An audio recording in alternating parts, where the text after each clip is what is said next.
नमस्कार दोस्तों, स्वागत है आप सभी का पाथ फाइंडर पर। तो जो दोस्त मुझसे पहली बार जुड़ रहे हैं उनके लिए मेरा नाम किंजल चौधरी है। आप मुझसे मेरे टेलीग्राम चैनल पर जुड़ सकते हैं, जहां पर लेक्चर के उपरांत आपको पीडीएफ अपडेट्स मिल जाएंगे। और साथ ही साथ ये मेरी अनअकैडमी प्रोफाइल है, जहां पर यदि आप मुझे फॉलो करें तो मेरे द्वारा बनाई गई जितनी भी फ्री स्पेशल क्लासेस होती हैं वो टाइम टू टाइम आपको मिलती रहेंगी। दोस्तों, अगर आप अनअकैडमी सब्सक्रिप्शन ले तो अनअकैडमी में इंडिया के बेस्ट एजुकेटर्स जुड़े हुए हैं। तो जब आप सब्सक्रिप्शन लेते हैं तो आपको सिर्फ मेरे ही लेक्चर्स नहीं, अनअकैडमी के सभी एजुकेटर्स के यूपीएससी सीएससी कैटेगरी में लेक्चर्स मिलेंगे। तो ये सारे कोर्सेज उपलब्ध हो जाएंगे। तो दोस्तों, इस वक्त हम एक प्रोग्राम भी रन कर रहे हैं, रिपोर्ट एंड विन, जिसके तहत यदि एज अ लर्नर आपको लगता है कि कोई कंटेंट इनअप्रोप्रिएट है या फिर फैक्चुअली इनकरेक्ट है या फिर कुछ ऐसा कहा गया है जो नहीं कहना था, तो आप उसे रिपोर्ट कर सकते हैं। एंड अगर आप सही कह रहे हैं, and if you are the first one, you will also be awarded for the same। तो दोस्तों, आज की क्लास की हमारी फोकस होने वाली है इनकॉर्पोरेटिंग डायग्राम्स। क्या किया जाए आंसर राइटिंग में, कैसे डायग्राम्स की जो हिडन टैलेंट है आपके अंदर उसको हम कैसे अनलॉक करें, उस पोटेंशियल को कैसे अनलीश करें। तो आज की पूरी कोशिश यही रहेगी, अलग अलग डायग्राम्स टॉपर्स क्या यूज करते हैं, टॉपर्स कैसे अपने नॉर्मल से आंसर को पिक्टोरियल रिप्रेजेंटेशन के जरिए सुंदर बना देते हैं, एक नोवेल्टी दे देते हैं, जिससे उनको एग्जामिनर कुछ एक्स्ट्रा मार्क्स देने पर मजबूर हो जाते हैं। रादर वही कहना सही होगा, कुछ तो ऐसा है। तो वो क्या कंटेंट है, आइए आज उसको जानते हैं, समझते हैं। तो बहुत इंपॉर्टेंट है ये क्लास, इसको अंत तक देखें, लाइक करें एंड ये वीडियो शेयर जरूर करें अपने दोस्तों के साथ, क्योंकि अगेन जो व्यूज हैं वो आप लोगों के शेयर करने से ही आने वाले हैं। एंड ये चैनल सब्सक्राइब करना ना भूलें। तो दोस्तों, हमने पिछली क्लास में देखा था क्यों डायग्राम्स, स्कीमेटिक्स क्यों इतने इंपॉर्टेंट हैं, क्यों मैं कह रहा हूं बार बार डायग्राम्स इंपॉर्टेंट हैं, क्यों मैं जब आपके आंसर इवैल्यूएट करता हूं तो मैं 3 मार्क्स बस novelty in form of diagrams and schematics के लिए एलोकेट करता हूं। कुछ तो कारण है। तो पिछले क्लास में हमने समझा था जब आप डायग्राम बनाते हैं तो आप डिफिकल्ट कंसेप्ट को इजीली एक्सप्लेन कर पाते हैं। जब आप डायग्राम बनाते हैं तो आप स्पेस एंड टाइम दोनों सेव कर लेते हैं। मोस्ट इंपॉर्टेंटली एग्जामिनर का काम आसान करते हैं ना, वो पढ़ पढ़ के परेशान हो गया है पैराग्राफ पॉइंट्स, उसको कुछ नए तरीके से इंपॉर्टेंट इंफॉर्मेशन उसको आप फीड करते हैं। तो जब वो पढ़ता है तो उसको मार्क्स भी देता है, तो उसका काम आसान होता है, तो बदले में वो आपको रिवॉर्ड भी करता है। तो एग्जामिनर की मोनोटोनी भी कम होती है, उसको भी मजा आता है, आपकी कॉपी पढ़ने में उसे मजा आता है, वो इवैल्यूएट करता है। एग्जामिनर को ये भी आप कन्वे कर देते हैं कि आपको कंटेंट समझ आया है। कुछ डायग्राम्स ऐसे होते हैं जो कि काफी आसानी से एग्जामिनर को कन्वे कर पाते हैं आपकी अंडरस्टैंडिंग ऑफ द टॉपिक। क्या कह रहा हूं मैं अभी समझेंगे। इसके सिवा बहुत सारे पॉइंट्स ऐसे होते हैं, जब आप डेटा लिखते हैं, फैक्ट्स लिखते हैं, तो कहीं छुप जाते हैं। तो उन डेटा को, उन फैक्ट्स को आप उभार पाते हैं, दिखा पाते हैं, तो एग्जामिनर देखता है, क्लियरली विजिबल होता है और इसलिए आपको मार्क्स देता है। तो दोस्तों, मिस्टेक्स भी काफी हो रही है इनकॉर्पोरेटिंग डायग्राम से। पहला तो मिस्टेक हो रहा है, आप लोग बहुत बड़ा डायग्राम बना दे रहे हैं। ये आपका पेज है तो इतना बड़ा इंडिया का मैप बना दे रहे हैं, तो आपको बस चित्रकारी के लिए ही मार्क्स नहीं मिल रही है, कुछ कंटेंट होना चाहिए, तो इतना बड़ा डायग्राम नहीं होना चाहिए। तो ऐसे मिस्टेक्स हो रहे हैं। आप डायग्राम बनाते हैं, इसमें लेबल ही नहीं है, क्या है ये डायग्राम मालूम ही नहीं किस बारे में आप कहना चाह रहे हैं। एग्जामिनर के पास फुर्सत नहीं है कि वो पढ़े समझे, उसका काम आसान कीजिए, लेबल डालिए किस बारे में है ये डायग्राम। डायग्राम आप बॉक्स में ही नहीं डालते, खुले में छोड़ देते हैं, तो आपकी खूबसूरती कहीं ना कहीं कंटेंट की, कॉपी की कम हो जाती है। इसके सिवा आप देखें तो आप डायग्राम बनाते हैं और फिर 3-4 पैराग्राफ में वही एक्सप्लेन करते रहते, तो आपने क्या किया, स्पेस एंड टाइम सब बर्बाद कर दिया। कुछ नया नहीं लिखा तो मार्क्स क्यों नया मिलेगा। तो वही ज्ञान तो आप डायग्राम से दिखा चुके हैं, तो आप 3-4 पैराग्राफ क्यों उस पर डेडिकेट कर दिए। 1-2 पॉइंट लिखते तो बात समझ आती, एक पैराग्राफ थोड़ा सा लिखते तो समझ आती, लेकिन इतना बड़ा फिर वही चीज घुमा के लिख दिया, वो भी बात नहीं है। इसके सिवा आपके डायग्राम्स नीट नहीं होते हैं, और बहुत बार तो आप डायग्राम्स इसलिए डाल दे रहे हैं क्योंकि क्वेश्चन की डिमांड भी नहीं है। पूछा गया है कुछ, आप डायग्राम प्रिपेयर करके आए कुछ, आप वही चिपका देंगे। उसमें कुछ नोवेल्टी लाइए, कुछ चेंजेस लाइए। मान लीजिए डायग्राम आपसे पूछा गया कि इंडियन हिमालयन रीजन जो है वो काफी ज्यादा वहां पर आए दिन लैंडस्लाइड्स होती हैं। लैंडस्लाइड्स का मौसम चल रहा है, बारिश का है, तो काफी न्यूज में रहता है, इसलिए मेरे दिमाग में आया।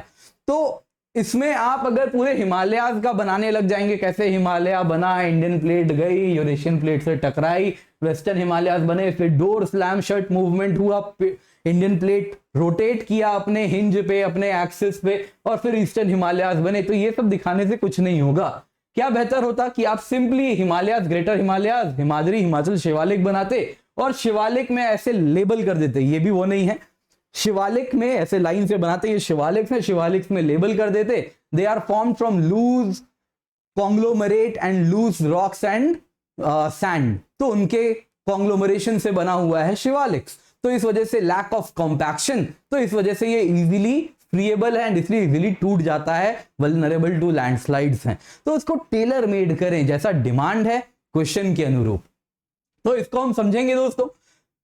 तो दोस्तों डायग्राम्स कैसे बनाएं, तो अगर मैं आपको ओवरव्यू दूं, स्ट्रक्चर दूं आंसर का, तो कुछ इस प्रकार से हो, लिखा लिखा लिखा, यहाँ पे एक डायग्राम छोटा सा, फिर लिखा लिखा लिखा, यहाँ पे एक डायग्राम छोटा सा, अगर बड़ा डायग्राम आ रहा है तो लिखा लिखा लिखा, बीच में एक बड़ा सा डायग्राम, तब डायग्राम पे लेबल है, ये किस बारे में है डायग्राम, इंडिया की सोलर एनर्जी पोटेंशियल, इंडिया का कोल बेयरिंग रीजन, गोंडवाना कोल बेयरिंग रीजन, कुछ इस प्रकार का। तो डायग्राम में लेबल होना बहुत जरूरी है, ये आपका स्ट्रक्चर होना चाहिए आंसर शीट का, ऐसा स्ट्रक्चर है तो मजा आता है पढ़ने में, पॉइंट्स पॉइंट्स पॉइंट्स एंड फिर आप उसमें डायग्राम डाल रहे हैं।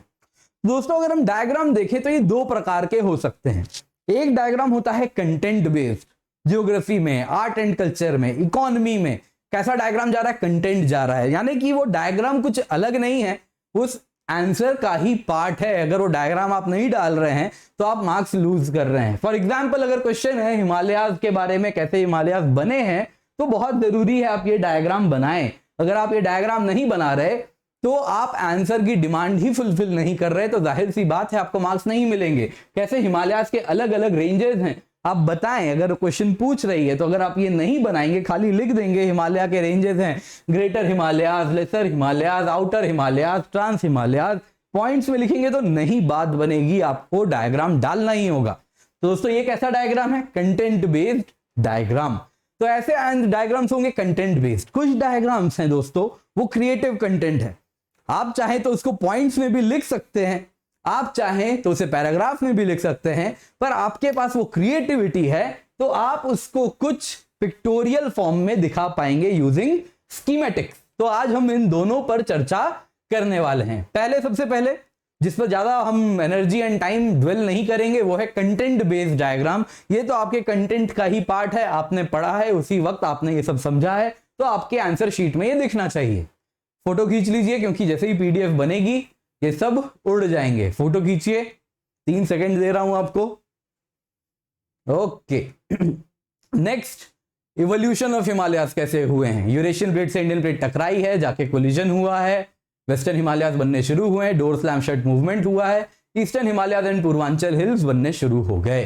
तो कुछ इस प्रकार से रेंजेस ऑफ हिमालयास आपने दिखाया, काराकोरम, लद्दाख, ज़ास्कर, कैलाश, ट्रांस हिमालयास का पार्ट है, ग्रेटर हिमालयास ये रहे, ग्रेट हिमालयास, उसके बाद laser Himalayas, Pir Panjal, Dhauladhar, Mussoorie and नागटिबा hills. तो ये सब आपने इंडिया में दिखा दिया। फिर शिवालिक्स आपने आउटर हिमालयास दिखा दिया। तो ये अगर हिमालयास पे क्वेश्चन है, हिमालयास के रेंजेस की बात हो रही है, कुछ भी पूछा गया है तो आपको ये बनाना होगा। जाहिर सी बात है अगर क्वेश्चन आपसे instead of ranges of Himalayas अगर आपसे बात हो रही है लॉन्गिट्यूडनल डिवीजन की, तो आप हिमालयास को अलग तरीके से तोड़ेंगे। आपको ज्ञान होना चाहिए कि कौन से हिमालयास वेस्टर्न हिमालयास हैं, मिडल हिमालयास हैं, ईस्टर्न हिमालयास हैं, तो कैसे रिवर्स से डिवाइड कर रहे हैं। तो ये आपका कंटेंट है, आपने पढ़ा है इसलिए आप ये बना पा रहे हैं। तो ये पार्ट ऑफ कंटेंट है, जब हम पढ़ाते हैं तो उसमें हम कवर करते हैं कैसे कंटेंट बेस्ड डायग्राम बनाना है। या फिर बात हो रही है मान लीजिए lithium rich regions of the world की, ज्योग्राफी में ही, तो आप बनाएंगे, देखो यहाँ पे लिथियम ट्राइंगल है, अर्जेंटीना, बोलिविया, चिले, यहाँ पर जिम्बाब्वे बहुत बड़ा प्रोड्यूसर है लिथियम का, ऑस्ट्रेलिया सबसे बड़ा प्रोड्यूसर में से एक है, 42,000 टन प्रोड्यूस करता है, फिर चाइना है 7,500 टन, पोर्टुगल है ये भी काफी बड़ा प्रोड्यूसर है। तो यही lithium regions of the world है।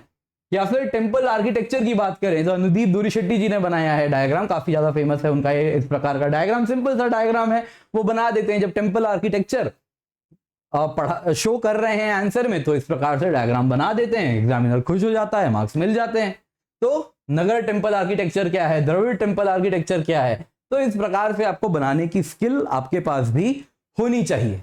तो ये अनुदीप दुरीशेट्टी जी की ही आंसर कॉपी है, ऑल इंडिया रैंक 1 थे वो, तो वो कैसे डायग्राम्स इनकॉर्पोरेट कर रहे थे आप यहाँ पर देख सकते हैं। तो आर्ट एंड कल्चर में भी ये कंटेंट बेस्ड डायग्राम से जो जा सकते हैं। पिछले क्लास में हमने देखा था स्तूप का भी कंटेंट बेस्ड डायग्राम, तो ये भी आप देख सकते हैं कैसे स्तूप में छतरी है, कहाँ हर्मिका है, कहाँ अंडा है, कहाँ प्रदक्षिणा पथ है, कहाँ मेधी है, क्या तोरण है।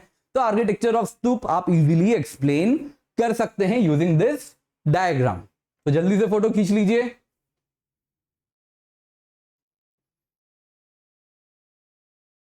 ठीक है, आई होप आपने खींच लिया है। ये तो आपने खींच ही लिया होगा। एंड ये जल्दी से फोटो खींच लीजिए, क्योंकि मैंने बनाया है तो ये मिट जाएंगे। ठीक है, वैसे ही हमने पिछले क्लास में देखा था मॉनसून को समझाने के लिए सब ट्रॉपिकल वेस्टर्ली जेट का क्या रोल है। जल्दी से फोटो खींच लीजिए। कैसे आप इतना डिफिकल्ट कंसेप्ट इजीली एक डायग्राम से एक्सप्लेन कर पा रहे हैं, तो एग्जामिनर और कुछ नहीं पढ़ना चाह रहा है, बस इतना सा देख के आपको इवेलुएट कर दे रहा है, मार्क्स दे दे रहा है। ठीक है, ये देखिए रियल टाइम में एग्जामिनर, रियल टाइम में जो स्टूडेंट सक्सेसफुल हुए हैं उन्होंने कैसे डायग्राम बनाए हैं। तो आपके डायग्राम बहुत अलग सुंदर से नहीं होने चाहिए, चित्रकारी के मार्क्स नहीं है। आपके डायग्राम आप देख सकते हैं इन्होंने ही बनाया है। यहाँ पे ये वेस्टर्न डिस्टर्बेंसेस समझाना चाह रहे हैं कि यहाँ पे दिखा दिया, देखिए मेडिटेरेनियन सी है, वाटर पिकअप होता है, जेट स्ट्रीम्स कैरी करती है और इंडिया में बारिश करवा देती है विंटर में। तो विंटर में इस प्रकार से वेस्टर्न डिस्टर्बेंस हो जाती है। सिंपल सा डायग्राम है। कोई डायग्राम में आपको लग रहा है कुछ ऐसा अलग सा अनोखा कुछ बनाया गया है, पर है डायग्राम, जरूरी है। वैसे ही यहाँ देखिए इंडिया का मैप देखिए, यहाँ पे वो दिखा रहे हैं रेन फेड एरियाज, कौन से प्रोमिनेंट रेन फेड एरियाज हैं। तो कच्छ दिखा दिया, लद्दाख दिखा दिया, डेक्कन, विदर्भा, तेलंगाना, सौराष्ट्र, मराठवाड़ा, ये सारा रीजन इन्होंने दिखा दिया है। तो सिंपल सा है। कितना सेकंड लगा होगा ये डायग्राम बनाने में, आपको क्या लगता है? मुझे नहीं लगता 1 मिनट से ज्यादा लगा होगा कहीं से भी।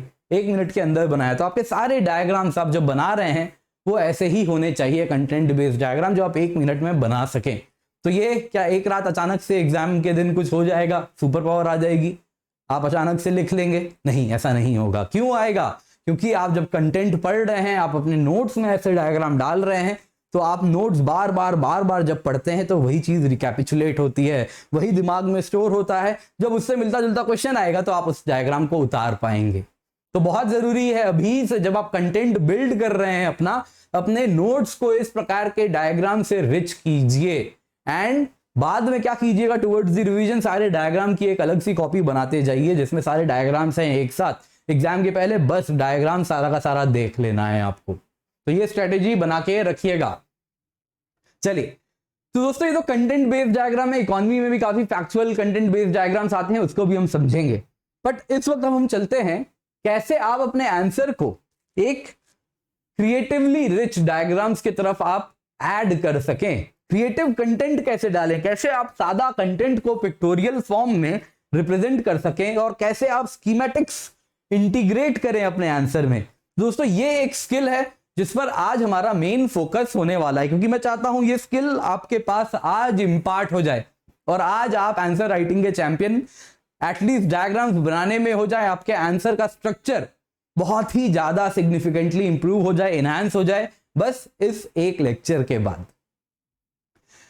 तो दोस्तों आइए शुरू करते हैं कैसे स्कीमेटिक्स इनकॉर्पोरेट करना है। दोस्तों मान लीजिए आपसे सवाल पूछा गया है यूथनेशिया पर, शुड यूथनेशिया बी अलाउड। तो एक तरीका क्या है कि आप सादा तरीके से पैराग्राफ में लिखें, पॉइंट्स में लिखें। दूसरा तरीका हो सकता है उसको पिक्टोरियल बना दें। तो ऐसे डायग्राम से आप यूथनेशिया में कोई डायग्राम तो खास नहीं बना पाएंगे कि आदमी लेटा हुआ है, उसको इंजेक्शन दे रहे हैं, तो कुछ मजा नहीं है उस डायग्राम में, बहुत मुश्किल डायग्राम भी है एंड कुछ अलग ऐड नहीं करता। तो वहां पे कंटेंट इज द किंग। तो उस कंटेंट को आप ऐसे पैकेज करेंगे कि एग्जामिनर की मोनोटोनी तोड़ दे वो। तो ऐसे आंसर्स में आप क्या कर सकते हैं, एक तरीका जहां पे 2 डायमेंशनल है, points against, points in favour. तो बीच में लिखा शुड यूथनेशिया बी अलाउड और यहां पे आपने लिख दिया पॉइंट्स अगेंस्ट 1 2 3 4 5 6 7 पॉइंट। इस तरफ लिख दिया पॉइंट्स इन फेवर 1 2 3 4 5 6 7 पॉइंट। वैसे ही आप चाहें तो इसमें अंदर डालने की जगह साइड में भी लिख सकते हैं points against 1 2 3 4, points in favour 1 2 3 4। Euthanasia आप सर्कल बना के भी कर सकते हैं, इतना पार्ट अलाउड, इतना part euthanasia should be rejected. तो यहां पे कुछ पॉइंट्स, बट मुझे बेस्ट लगता है, प्रैक्टिकल लगता है ये वाला फॉर्मेट। ये वाला format is very much doable. आपका टाइम भी सेव करेगा, स्पेस भी सेव करेगा, बहुत इंपॉर्टेंट हो जाएगा 10 मार्कर में। तो यहां पे देख सकते हैं आप रियल टाइम में कैसे टॉपर्स ने इसको इंटीग्रेट किया है।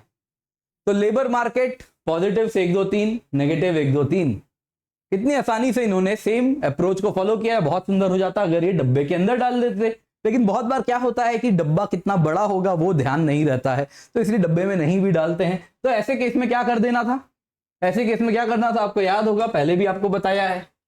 ऐसे केस में एक लाइन के अंदर ऐसे खींच देनी थी और इसको बॉक्स के अंदर डाल देना था तो मजा आ जाता।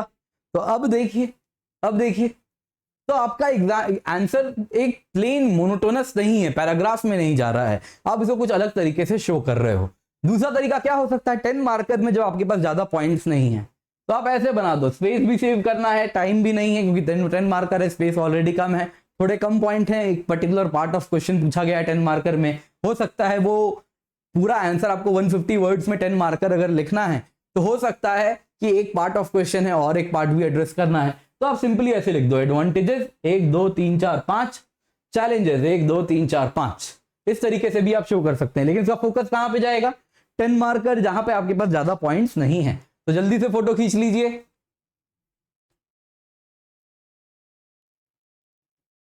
ये आपके पास रहेगा, इसकी भी फोटो ले लीजिए। तो इस प्रकार से भी आप 2 डायमेंशनल आंसर लिख सकते हैं। एथिक्स में कैसे डायग्राम डालें, तो एथिक्स में बहुत खूबसूरत डायग्राम्स बनते हैं। तो ये देखिए, एक तरीका एथिक्स में एक बहुत, हर केस स्टडी तभी केस स्टडी बनती है जब दो वैल्यूज के बीच में टकराव होता है, यानी कुछ डिलेमा होता है केस स्टडीज में। तो dilemma is the main reason जिस वजह से वो केस स्टडी बनी है। एंड डिलेमा हमेशा, जो वैलिड डिलेमा है वो दो पॉजिटिव पॉइंट्स के बीच में होता है। हो सकता है कि आप किसी डिपार्टमेंट में ज्वाइंट सेक्रेटरी के रूप में काम कर रहे हैं और आपने जस्ट अभी ज्वाइन किया और आपको पता चला है डिपार्टमेंट में कुछ गड़बड़ हो रही है, तो यहां पे आपके पास कुछ फाइल हाथ में लगी है जिसे डिपार्टमेंट में गड़बड़ी पता चल रही है। अगर ये फाइल पब्लिक हो गई या फिर आपने विसल ब्लो कर दिया, विसल ब्लो पब्लिक नहीं होता है, विसल ब्लो ऑफिशियल रूट से भी कर सकते हैं आप। तो अगर आपने विसल ब्लो कर दिया, सीबीसी को बताया एंड प्रॉपर विसल ब्लोअर का रोल प्ले किया, तो डिपार्टमेंट की नाक कट जाएगी, लोगों का भरोसा डिपार्टमेंट से कम हो जाएगा। दूसरा हैंड पे क्या हो सकता है कि बात हो रही है नेशनल इंटरेस्ट, बहुत जरूरी है लोगों को पता चले अगर इस प्रकार की धांधली हो रही है तो नेशनल इंटरेस्ट भी इंपॉर्टेंट है। तो ये दो वैल्यूज के बीच में यहां पर टकराव है, तो आप इसको कैसे शो करेंगे, आप इसको शो कर सकते हैं तराजू से। एक तराजू नेशनल इंटरेस्ट भारी है ओवर द डिपार्टमेंटल इंटरेस्ट, तो यहां से नेशनल इंटरेस्ट आपको परस्यू करना है, ये आप बोल रहे हैं, तो इसलिए आप क्या करेंगे, विसल ब्लोइंग करेंगे। तो ये फाइनल रिजल्ट है, तराजू क्या कह रहा है, विसल ब्लोइंग करना है because national interest is important. Why is it important, यहाँ पे 1 2 3 4 पॉइंट लिखा, डिपार्टमेंटल इंटरेस्ट भी इंपॉर्टेंट है इसलिए आपने 4 पॉइंट लिखा, लेकिन फाइनली लिखा विसल ब्लोइंग करनी चाहिए बिकॉज नेशनल इंटरेस्ट इज सिन क्वा नॉन, सबसे इंपॉर्टेंट है, नेशनल इंटरेस्ट को प्रमोट करना है। आप जब ज्वाइन करते हैं तो you owe allegiance to the constitution, you owe allegiance to the national interest, nation comes first, तो इसीलिए आप फॉलो करेंगे इसको। वैसे ही आप यहां भी दिखा सकते हैं, मान लीजिए आप एक जज हैं और एज अ जज आपके पास एक तरफ है कि जिस व्यक्ति के खिलाफ आप डिसीजन देने वाले हैं, मान लीजिए कोई 20 साल का बच्चा है, बच्चा वैसे तो एडल्ट है अगर लॉ के एंगल में देखें, बट टेक्निकली तो एडल्ट है, पर एक जज जो कि करीब 55 साल के होंगे, उनका बच्चा भी शायद उससे बड़ा होगा, तो उनके नजर में तो वो बच्चा ही है, तो उसके लिए उनके मन में एम्पैथी होगी, बहुत कॉमन है, एम्पैथी होगी, लेकिन एट द सेम टाइम उनको डिसीजन में ऑब्जेक्टिविटी भी मेंटेन करनी है। तो ऑब्जेक्टिविटी एंड एम्पैथी के बीच में लड़ाई हो रही है यहाँ पे, तो कौन सा इंपॉर्टेंट है, ऑब्जेक्टिविटी इन डिसीजन मेकिंग। तो आप अपना जो डिसीजन बना रहे हैं, it should stick to firm guidelines, आपको रूल ऑफ लॉ अपहोल्ड करना है। एम्पैथी भी इंपॉर्टेंट है, ऑब्जेक्टिविटी भी, लेकिन ज्यादा इंपॉर्टेंट है। तो ऑब्जेक्टिविटी इंपॉर्टेंट है, 1 2 3 4 4 पॉइंट लिखें, एम्पैथी इंपॉर्टेंट है, 1 2 3 4 पॉइंट लिखें, एंड फाइनली लिखें ऑब्जेक्टिविटी इज इंपॉर्टेंट। तो कैसे आप अपना जजमेंट को ऑब्जेक्टिविटी एंड एम्पैथी को बैलेंस करते हुए प्रकट कर रहे हैं, तो ये बैलेंस आप यहां पर दिखा पाएंगे। तो ये कहां पर काम आएगा, एथिक्स में काम आएगा। वैसे ही दोस्तों स्कीमेटिक हो सकता है, 3 डायमेंशनल आंसर हो सकते हैं कि 3 डायमेंशन है। मान लीजिए चाइल्ड लेबर की बात हो रही है, तो चाइल्ड लेबर, हाँ भैया चाइल्ड लेबर के पॉलिटिकल फैक्टर्स हैं 1 2 3 4, सोशल फैक्टर्स हैं 1 2 3 4, इकोनॉमिक फैक्टर्स हैं 1 2 3 4। अगर आपके पास हो सकता है कि उस वक्त आप नहीं बना पा रहे हैं ऐसा डायग्राम, तो आप ऐसा बना दीजिए, causes behind child labour, economic causes 1 2 3 4, social causes 1 2 3 4, political causes 1 2 3 4। आप चाहे तो सर्कल का भी उपयोग कर सकते हैं, पर मुझे काफी टाइम सेविंग ये वाला अप्रोच लगता है, तो इसको आप फॉलो जरूर कीजिए। ये भी सिंपल है, ये भी सिंपल है, बट ये स्पेस बहुत खा जाता है। तो रियल सेंस में जब एग्जाम में आप लिख रहे हैं तो स्पेस की बड़ी किल्लत होती है, बहुत सारा ज्ञान लिखना होता है, तो जरूरी है एक अच्छा, तो मिक्स करें, कभी ऐसे लिखा 3 फैक्टर, कभी ऐसे लिखा 3 फैक्टर। तो mix and match, monotony break करनी बहुत इंपॉर्टेंट है। एग्जामिनर के लिए मोनोटोनस ना बनाए, उसके लिए बोरिंग ना बनाए, तो मिक्स करें, मिक्स करें। 4 डायमेंशन है। मान लीजिए सवाल उठ रहा है कि इंडिया में एक्सट्रीमिज्म क्यों इतनी ज्यादा हो रही है। तो एक्सट्रीमिज्म इन इंडिया के अलग अलग फैक्टर्स हैं, तो आप यहां पे लिखिए फैमिली का क्या रोल आता है, किस वजह से एक्सट्रीमिज्म हो रही है और क्यों कर्टेल नहीं हो रही है। पॉलिटिकल फैक्टर्स क्या हैं एक्सट्रीमिज्म के, क्या कारण है कि किसी तबके में वो मजबूर हो जा रहे हैं डायरेक्टली खुद एक्सट्रीमिस्ट बन जाने में।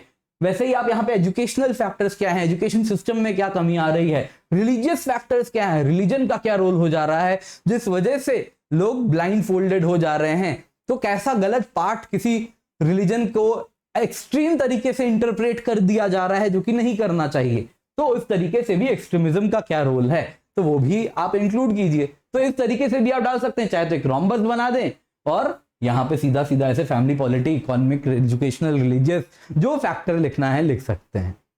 तो ये किसी भी प्रकार के क्वेश्चन में 4 डायमेंशन आप इस प्रकार से लिख सकते हैं। तो यहां पे आप देख सकते हैं एक टॉपर नहीं, उन्होंने कैसे इनकॉर्पोरेट किया है। तो टैक्स की बात हो रही है, क्या कारण है टैक्स इंडिया में इतनी कवरेज इतनी कम क्यों है। तो उन्होंने दिया स्ट्रक्चरल इश्यूज हैं 4, एक कंप्लायंस का प्रॉब्लम है, एक इनएडिक्वेसी ऑफ लॉज है, एक इंस्टीट्यूशनल फैक्टर्स हैं और चौथा उन्होंने दे दिया एक्सेसिव टैक्स लिटिगेशन। तो इस प्रकार से उन्होंने 4 फैक्टर लिख दिया है। वैसे ही पॉलिटी में नेशनल ह्यूमन राइट्स कमीशन की बात हो रही है, तो इंट्रोडक्शन में 2 लाइन लिख के आप ऐसे लिख सकते हैं, स्ट्रक्चर ऑफ एनएचआरसी क्या है, फंक्शंस ऑफ एनएचआरसी क्या है, इश्यूज प्लेगिंग एनएचआरसी क्या है, सजेस्टेड रिफॉर्म्स अगर डालना है तो डाल दीजिए, नहीं तो 3 डायमेंशन बना दीजिए। तो आप स्मार्टली प्ले कीजिए। आपको मैं बस तर्कश में अलग अलग प्रकार के तीर मेरा देने का पर्पस है। तो क्विवर में मैं आपको एरो दे रहा हूं अलग अलग प्रकार के, कैसे चलाना है ये आप स्मार्टली डिसाइड करेंगे। तो ये आपके ऊपर है, आप कैसे स्मार्टली इसको यूज कर रहे हैं। वैसे ही दोस्तों सब्सटेंस अब्यूज इन इंडिया है ना, 4 फैक्टर है, देखिए कैसे आप बॉक्स बना के कर सकते हैं। तो substance abuse in India, economic factors, geographical factors, health factors, legal and social factors क्या है। तो इस प्रकार से आपने बॉक्स बना के 4 लिख दिया। ये देखिए टॉपर ने कितना अच्छे से किया है इसको, तो इसको भी आप इनकॉर्पोरेट कर सकते हैं। तो ये भी एक तरीका है। तो फैक्टर्स है, आप सर्कल बना दें, आप बीच में रेक्टेंगल बना दें, आपकी मर्जी, कोई दिक्कत नहीं है, आपकी क्रिएटिविटी है, ये कोई पत्थर की लकीर नहीं है। आप इसको क्रिएटिवली मॉडिफाई कीजिए। मेरा पर्पस है आपके दिमाग को खोलना इस लेक्चर के द्वारा, कि आपको कुछ तरीका देना क्रिएटिव बनने का। इसके बाद आपके ऊपर है, आप इसको कैसे मॉडिफाई करें, डिजाइन करें, फर्दर इंप्रूव करें, मुझे भी बताएं। तो वो सब कुछ आपके हाथ में है, तो आपको वो इंक्लूड करना है। ये देखिए यहाँ पे decline in child sex ratio किस वजह से है, टेक्नोलॉजिकल एडवांसेस है, पैट्रियार्की का फैक्टर है, लो सोशल स्टेटस ऑफ वुमेन है, वीक इंप्लीमेंटेशन ऑफ लॉ है। तो ये 4 फैक्टर हैं जिस वजह से हो रही है। वैसे ही यहाँ पे देखिए डिजिटल टेक्नोलॉजी के पॉजिटिव्स यहाँ पे बता रहे हैं, एजुकेशन एंड स्किल में होगा, इंक्लूजन में होगा, प्रोटेक्शन फ्रॉम एक्सप्लॉयटेशन में, हेल्थ में। तो डिजिटल टेक्नोलॉजी क्यों इंपॉर्टेंट है, ये देखिए कितने अच्छे से एक्सप्लेन कर पा रहे हैं। तो ये इसको चाहते तो पैराग्राफ में लिखते, पॉइंट्स में लिखते, लेकिन फिर मजा नहीं आता, एग्जामिनर को वो एक नोवेल्टी नहीं मिलती, तो वो एक नयापन नहीं मिलता, तो वो एवरेज मार्क्स दे देता है, कितना ही अच्छा कंटेंट क्यों ना हो। देखिए अगेन मैं ऐसा नहीं कहना चाहूंगा कि सारे टॉपर ऐसा डायग्राम्स ड्रॉ करते हैं। कुछ टॉपर हैं जो कंटेंट हैवी भी लिख रहे हैं आंसर और वो भी बन रहे हैं, पर एक जनरल ट्रेंड देखने मिल रहा है इस प्रकार का, तो आपको ये इंक्लूड करना होगा। वैसे ही अगर मोर देन 4 डायमेंशंस हैं, बहुत बार क्या होता है कि आप एग्जाम में देते टाइम, लिखते टाइम पेपर आपको याद ही नहीं होता, मालूम ही नहीं है कितना डायमेंशंस आप सोच पाएंगे। तो ऐसे ट्री डायग्राम बना दीजिए, एक बड़ा सा लिखिए, 1 2 3 4 5 6 7 अलग अलग फैक्टर्स हैं। हॉरिजॉन्टल भी कर सकते हैं, छोटे छोटे फैक्टर्स 1 2 3 4 5 6 7, ये भी कर सकते हैं। यहाँ पे देखिए एक अगेन आप रोम्बस, आप कुछ इस प्रकार का एक हेक्सागन का उपयोग कर सकते हैं, जिसमें 6 फैक्टर्स आपने दिखा दिए इस तरीके से अलग अलग अलग अलग अलग। तो क्या फैक्टर्स, फैमिली का क्या role, polity, economy, education, religion, society, सबका रोल आपने डाल दिया है ना। वैसे ही हब एंड स्पोक मॉडल आप बना सकते हैं, जो कि बहुत कॉमनली बनाया ही जाता है। ये देखिए सिटीजन चार्टर में मैंने बना के दिया था आपको कि हाँ, सिटीजन चार्टर से क्या होता है, क्वालिटी ऑफ सर्विस होती है, टाइम बाउंड सर्विस डिलीवरी होती है, ट्रांसपेरेंसी होती है, सिटीजन पार्टिसिपेशन होता है, अकाउंटेबिलिटी होती है, जिस वजह से गुड गवर्नेंस होता है। तो हाँ, डायग्राम में लिख दिया citizen charter leads to good governance. Photo खींच लीजिए। चलिए वैसे ये हब एंड स्पोक मॉडल है तो आप बना सकते हैं, वैसे आप क्लाउड बना सकते हैं और क्लाउड से दिखा दें अलग अलग पॉइंट्स निकलते हुए, तो ये भी काम कर जाएगा। तो ये भी डायग्राम्स आप इनकॉर्पोरेट करें। ऐसा नहीं है कि आप अचानक से एक दिन करना सीख जाएंगे, आज से ही अपने नोट्स में डालें तो ही आप इसको बार बार रिवाइज करेंगे, तो उस रूप में करेंगे, आपकी आंसर राइटिंग भी इस प्रकार से बननी शुरू हो जाएगी। जैसे ही देखिए ट्री डायग्राम्स कैसे बहुत बार, तो ये अगेन अनुदीप दूरी शेट्टी जी हुआ करते थे, उनका ही तरीका था, काफी ज्यादा वो ऐसा लिखा करते थे। तो चैलेंजेस लिखा 1 2 3 4 5 अलग अलग ट्री डायग्राम में वर्टिकली इन्होंने लिख दिया। या फिर क्या कर सकते हैं, बहुत बार मनी लॉन्ड्रिंग से देखिए कैसे political terrorism anti national elements क्या क्या है, हॉरिजॉन्टली भी आप इसको अलग अलग लिख सकते हैं। अगर ज्यादा बड़ा करना है तो इसको आप टेबल में भी ऐसे डाल सकते हैं। तो और पॉलिटिकल इंस्टेबिलिटी के 1 2 3 4 5, टेररिज्म क्रॉस बॉर्डर के अलग अलग रूप में दिखा दीजिए, एंटी नेशनल एलिमेंट्स 1 2 3 4 अलग अलग रूप से दिखा दीजिए। वैसे ही चैलेंजेस की बात हो रही है तो आप ऊपर से नीचे तक ऐसे दिखा सकते हैं। बहुत लोग क्या करते हैं कुछ इस प्रकार से, अगर ये आंसर है, आंसर शीट है ये, तो यहाँ पे लिखते हैं चैलेंजेस और यहाँ से 1 2 3 4 5, फिर यहाँ से कुछ लिखा, फिर अगले पेज में वापस एक नई चीज को ड्वेल किया और इस प्रकार से एग्जाम पेपर में जो अलग अलग पार्ट्स हैं उसको उन्होंने एड्रेस किया। तो इस प्रकार से कर सकते हैं, जैसे चैलेंजेस में यहाँ पर आपको करते हुए दिख रहे हैं। देखिए यहाँ पे नोटा की बात हो रही है, आइडियल मॉडल में इस प्रकार से 2 लिखा है। करंट मॉडल क्या है, करंट मॉडल क्या है, वैसे ही देखिए यहाँ पे मेथड्स लिखा है, तो institutional survey, census, social security, tax net, तो अलग अलग इन लोगों ने बॉक्सेस के थ्रू अलग अलग डायमेंशंस कवर कर दिए। स्कीमेटिक्स की बात करें दोस्तों तो फ्लो चार्ट बहुत इंपॉर्टेंट है।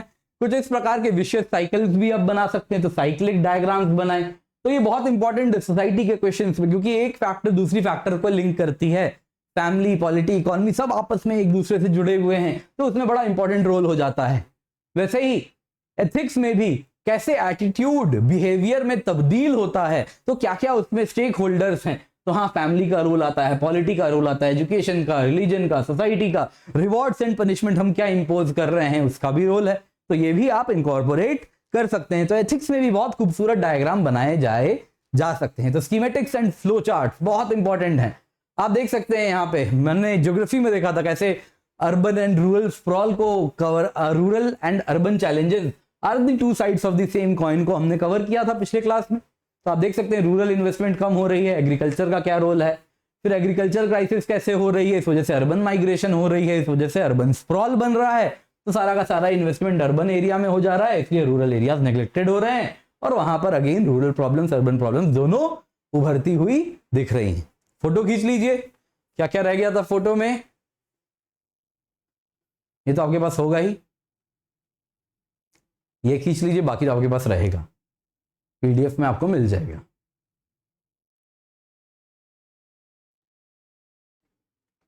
चलिए नेक्स्ट दोस्तों, अगर हम देखें तो अगेन इकोनॉमी में, GS2 में, सोसाइटी, सेल्फ हेल्प ग्रुप्स जहां भी आ रहा है, सोशल इश्यूज, तो GS2 सोशल इश्यूज में अगेन देखिए सेल्फ हेल्प ग्रुप, उससे क्या होता है, इकोनॉमिक इंपावरमेंट होती है, इकोनॉमिक इंपावरमेंट होती है तो उससे सोशल इंपावरमेंट होती है, सोशल इंपावरमेंट होती है तो फाइनल होता है पॉलिटिकल इंपावरमेंट। तो इस प्रकार से सेल्फ हेल्प ग्रुप सभी को इंश्योर करवा रहे हैं। वैसे ही आप देखिए एथिक्स में भी आप ऐसे ही फ्लो चार्ट्स बना सकते हैं, बहुत खूबसूरत फ्लो चार्ट्स बनते हैं। तो पब्लिक सर्वेंट है, अगर वो पोजीशन ऑफ पावर में है और वो अपने पावर को अब्यूज करते हैं, एक है कि वो पावर को यूज करते हैं फॉर बेटरमेंट ऑफ सोसाइटी, दूसरा तरीका है वो पावर अब्यूज करते हैं फॉर सेल्फ एग्रेंडाइजेशन, अपने आप को बड़ा करने के लिए। तो public servant in position of power, वो पावर यूसर्व कर रहे हैं किस लिए, वेस्टेड इंटरेस्ट, अपने पॉलिटिकल मास्टर को सर्व करने के लिए या अपने आप को उत्थान के लिए। तो ये क्या है, ये लैक ऑफ साउंड कैरेक्टर दिखाता है। वहीं वो अथॉरिटी को यूज कर रहे हैं फॉर पब्लिक सर्विस, तो ये क्या है, वर्च्यू एथिक्स है।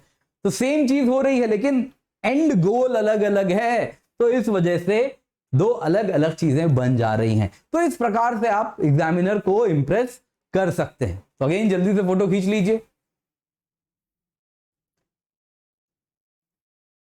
वैसे ही आपको दिखाया था हिस्ट्री में भी, मॉडर्न हिस्ट्री में कैसे फेजेस ऑफ रिवोल्यूशनरी नेशनलिज्म आप बना पा रहे हैं, तो मॉडर्न हिस्ट्री में भी आप फ्लो चार्ट्स बना सकते हैं। तो ये तो आपको बताया ही था, तो ये भी आप इनकॉर्पोरेट कर सकते हैं। Phases of revolutionary nationalism in India, है ना। तो कैसे प्री 1857 में क्या था, 1857 में क्या हुआ, प्री 1857 में रियल सेंस में नेशनलिस्ट नहीं था, लोकल ग्रीवेंसेस को कवर कर रहा था। 1857 में कहा जाता है पहला नेशनलिस्ट रिवॉल्यूशन हुआ है। उसके बाद में कैसे चापेकर ब्रदर्स एंड अनुशीलन समिति का रोल आया, फिर कैसे इंडिया हाउस का रोल आया, गदर रिवोल्यूशनरीज आए, कैसे HSRA बाद में एक्टिवेट हुए, फिर चिटागोंग आर्मरी रेड होता है, फाइनली क्विट इंडिया मूवमेंट होती है, पब्लिक ऑन रैम्पेज आ जाती है, and final nail in the coffin was RIN mutiny. तो रॉयल इंडियन नेवी म्यूटिनी होती है और उसके बाद अंग्रेजों को समझ आ जाता है कि अब देश उनसे नहीं संभलेगा, फौज ने भी विद्रोह कर दिया है। दोस्तों वैसे ही वेन डायग्राम्स का बहुत अच्छा रोल होता है। आप वेन डायग्राम्स को यूज करें तो स्पेशली यदि सस्टेनेबल डेवलपमेंट बताना है तो sustainable development is when economics, ecological and social development सब के सब आके इंटीग्रेट हो जाएं। तो ये बीच वाला पार्ट क्या है, सस्टेनेबल डेवलपमेंट है ना। अगर वैसे ही सिर्फ और सिर्फ economic and social factors integrate होंगे तो इक्विटेबल डेवलपमेंट होगा, और वैसे ecological and economic factors integrate होंगे तो वायबल डेवलपमेंट होगा।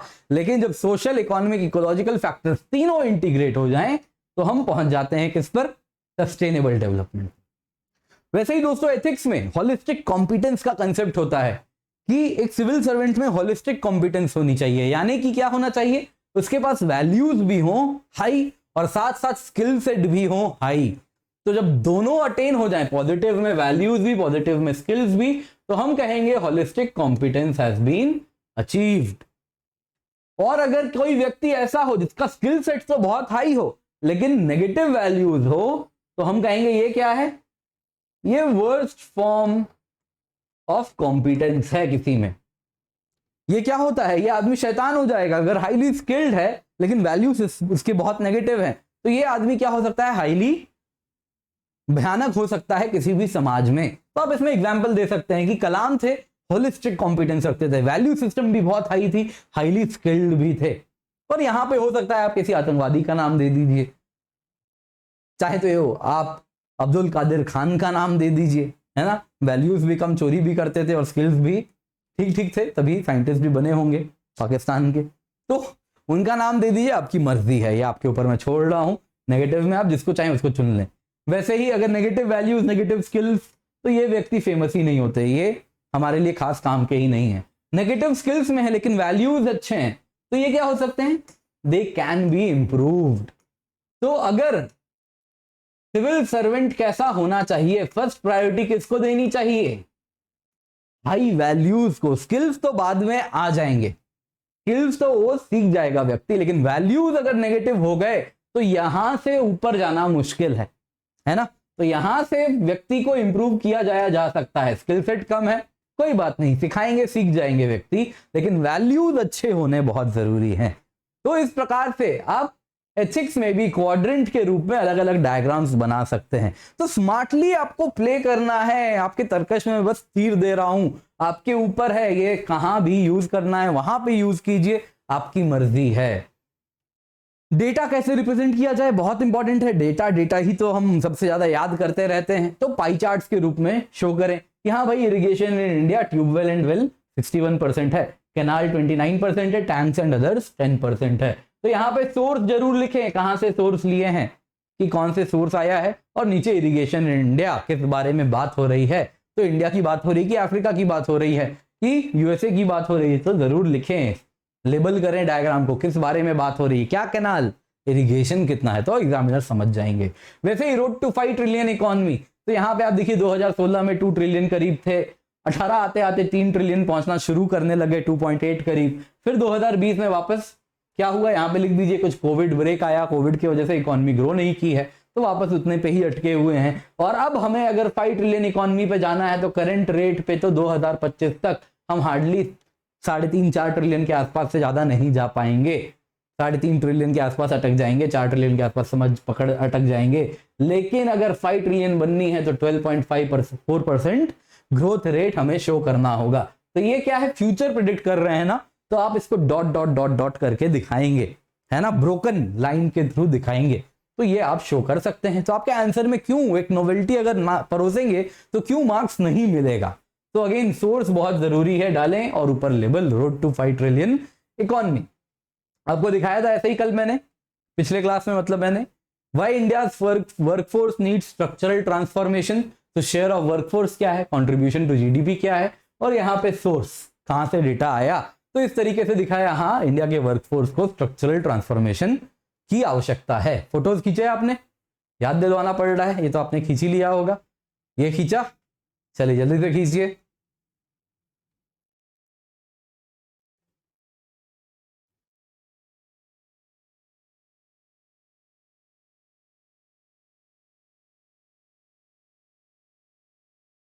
चलिए, तो दोस्तों बहुत इंपॉर्टेंट है, इस प्रकार से आप डेटा भी शो करें। डेटा जब भी बना रहे हैं तो आप उसको अलग अलग तरीके से आप डेटा शो कर सकते हैं, है ना। आप चाहें तो डेटा को एक बहुत ही खूबसूरती से आप इस प्रकार से सिंपली आप चाहें तो डेटा को ऐसे भी आप शो कर सकते हैं, टेबल्स के थ्रू शो कर सकते हैं लास्ट रिजॉर्ट में, बट बेस्ट है उसको पिक्टोरियल बनाएं, है ना। बार चार्ट के थ्रू शो करें, पाई वेन डायग्राम्स के थ्रू शो करें, है ना, कुछ पाई चार्ट बनाएं, कुछ ग्राफ बनाएं, तो इससे आपके आंसर में एक न्यूएंस आता है। नॉर्मल वर्स्ट केस में टाइम नहीं है, जल्दी से कुछ बनाना है, तो हाँ टेबल जैसे ये कैनाल इरिगेशन है तो इरिगेशन सिंपली आप चाहते तो लिख सकते थे type of irrigation percentage covered, तो यहाँ पे कैनाल से इतना है, ट्यूबवेल से इतना है, अदर्स इतना है, तो इस प्रकार से भी आप लिख सकते थे। लेकिन ये क्या है, आपके आंसर को कुछ अलग बना रहा है, तो कोशिश करें आपका डेटा हमेशा पिक्टोरियल हो। तो दोस्तों ये हमने कुछ टाइप्स ऑफ डायग्राम्स देखे। आई होप आप लोगों की आंसर राइटिंग में अब चार चांद लगना शुरू होगा। तो स्ट्रक्चर को अडेयर करें, फर्स्ट क्लास में हमने समझा था, आज आपको बताया है कैसे डायग्राम्स बनाएं, एंड अगेन स्ट्रक्चर में भी कैसे आप चेंजेस ला सकते हैं जिससे आपका main content, main body pictorial हो जाता है, जिससे एक एज मिलती है और आपको ज्यादा मार्क्स फेच होंगे। तो होपिंग ये क्लास बहुत इंपॉर्टेंट हो, इसको लाइक जरूर करें, शेयर करें, एंड इस चैनल को सब्सक्राइब करें। जब भी अनअकैडमी आएंगे तो यूज द कोड KC10, क्योंकि इससे आपको मैं डायरेक्टली मेंटरशिप भी प्रोवाइड करूंगा, बेस्ट हैंड होल्डिंग प्रोवाइड करने वाला हूं, बेस्ट नोट्स प्रोवाइड करूंगा, और जो मेरी गाइडेंस है वो सारे subjects of GS, SA and geography optional को कवर करती हुई दिखेगी। तो जब भी आए यूज द कोड KC10। इसके सिवा दोस्तों बहुत इंपॉर्टेंट है, आपको बता दूं, इस वक्त हम आपको 80 टेस्ट हर साल प्रोवाइड करेंगे अगर आप अनअकैडमी सब्सक्रिप्शन 1 साल या उससे अधिक की लेते हैं। तो GS लें या फिर चाहे तो GS ऑप्शनल कॉम्बो लें। तो अगर आप ऐसा ले रहे हैं तो आपको हम इस प्रकार के टेस्ट सीरीज प्रोवाइड कर रहे हैं जिसमें 50 प्रीलिम्स टेस्ट हैं और 30 मेंस के टेस्ट हैं।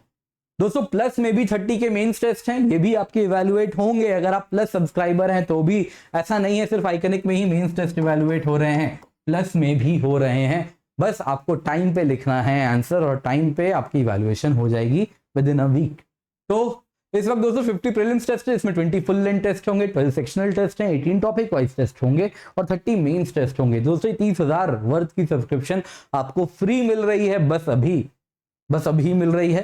तो ये टेस्ट की टॉप एजुकेटर्स के द्वारा क्रिएट किया जा रहा है, इसकी एनालिसिस भी होगी एंड ये UPSC पैटर्न पर ही बनेगा और you will be competing with the best. All India competition होने वाला है। 30 जून को ये ऑफर खत्म हो जाएगी क्योंकि 4 जुलाई से पहली टेस्ट स्टार्ट हो रही है। तो अभी जाएं, यूज द कोड KC10, क्योंकि इससे आपको मेरी मेंटोरशिप भी मिलेगी, इसीलिए कह रहा हूं। KC10 यूज करेंगे तो ही आपको मेरी मेंटोरशिप मिलेगी ज्यादा। बाकी दोस्तों आपको बता दूं, महा सब्सक्रिप्शन ऑफर भी इस वक्त एक्सटेंड हो चुका है, जून तक पूरा चलेगा। तो ये आइडियल टाइम है। 1 साल का सब्सक्रिप्शन टिल मेंस 2022 है, 2 साल का सब्सक्रिप्शन टिल मेंस 2023 है। इसके सिवा दोस्तों 1 subscription to crack it all, आप देख सकते हैं GS ऑप्शनल को हम इस प्रकार से मर्ज करके आपको काफी हाई सेविंग्स भी दे रहे हैं। 57,500 प्राइस तो आपको दिख रही है, लेकिन जैसे ही आप कोड KC10 का इस्तेमाल करेंगे दोस्तों, आपको 10% ऑफ एडिशनल मिलेगा, मेरी मेंटोरशिप भी मिलेगी। Again iconic GS plus optional 1 साल की है 76,500 रुपीज। जैसे ही आप कोड KC10 यूज करेंगे आपको एडिशनल 10% ऑफ मिलेगा। इसके सिवा दोस्तों 2 साल या उससे अधिक के आइकनिक सब्सक्रिप्शन में हम 1-on-1 पर्सनल मेंटरिंग भी प्रोवाइड कर रहे हैं। ये हमारे मेंटर्स हैं जो आप स्क्रीन पर देख सकते हैं।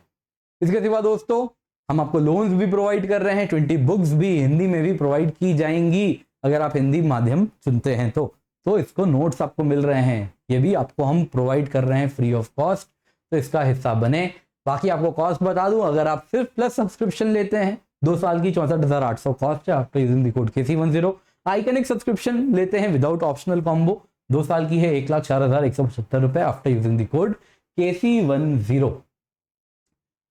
बाकी दोस्तों अगर आप सिर्फ ऑप्शनल सब्सक्रिप्शन लेते हैं तो उसकी कॉस्ट है 1 साल की 27,500 रुपए। जैसे ही आप कोड KC10 यूज करेंगे ये हो जाएगी 24,750 रुपए की।